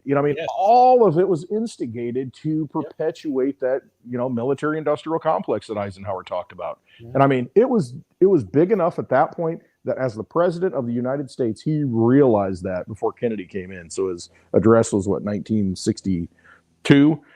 His parting address, whatever, or no, 1960, 1959. He knew that then, and that was early on in the game. Mm-hmm. But since, 1913 to 1960, at that point, he realized, holy cow, this thing is going to spiral out of control. Hopefully somebody can stop it. And that's what I got from his speech, when he talked about those things. Now we got the medical industrial complex. We got the, pharmaceutical industrial complex. We've got the military industrial complex. We've got all these things that have soaked up all that money and are just arms of government. And it's just this fascism, this revolving door that we've got now. And the thing is, it stops overnight. It's that V for Vendetta mentality when we've got November 5th coming up, the whole, situation there. It's like it stops overnight if we just don't give it power anymore. And we say, no, we're not feeding it. We're not going to sign up and put our uniforms on and go to war for you people anymore. We're not going to do this stuff. We're just not going to do it. What are they going to do? So they feed off us. And if we don't give them the power and give them our souls, they have nothing. There are all these spiritual holidays that have been going on, and these things have been happening. My neighbors are a good reminder of that because they fill up my driveway every time something happens. Nice. So Diwali just happened apparently on my birthday, which I thought, I didn't realize that. October 21st was Diwali, but it happens over like 5 days, and it's a celebration of spiritual victory of light over darkness, good over evil, and knowledge over ignorance. And it's been happening over this week, and now they'll be partying next door all day, which it's great. I love that my neighbors are celebrating with their family and their friends. But it was October 21st. So it started on the 21st and 22nd, 23rd, 24th, 25th. And today, I guess, is the big wrap up of the date thing. That's a place I really want to go to, is India. I haven't been there yet. Yeah, it's a big Hindu festival. Folks, I really appreciate the invite and letting me come on. And I'm going to let you folks get back to your thing. And we are wrapping up as well. So thank you so much, I.M. Thank you for hopping in. I see you in the chat, and love it. I'm glad you popped in. Yeah, I'm gonna tip you a lot as well over on the Mighty Lair. So thanks so much for the suggestion. I appreciate it. Thank you. Thanks, all right, folks. Be safe. Take care. Have a good evening. Have a good weekend, and always remember to hug your loved ones. That's right. All the Westwood hugs. Yep. Take care, I am. Bye-bye. Oh my gosh. So much fun. All right. We've been chatting over here. My gosh. Almost Chatting away, just 2 chatting. All right. Love Scat, to all scat, the scat. chat. And you guys remember to go watch Mitchie's Motivational Monday. On Monday, he's already over there preaching it up about idle hands. I don't know who's being idle. Mitchie's over here, giving some preaching. He's over at the Westwood Preaching Church and giving some preaching. A little He's- churching it up. Yeah, exactly.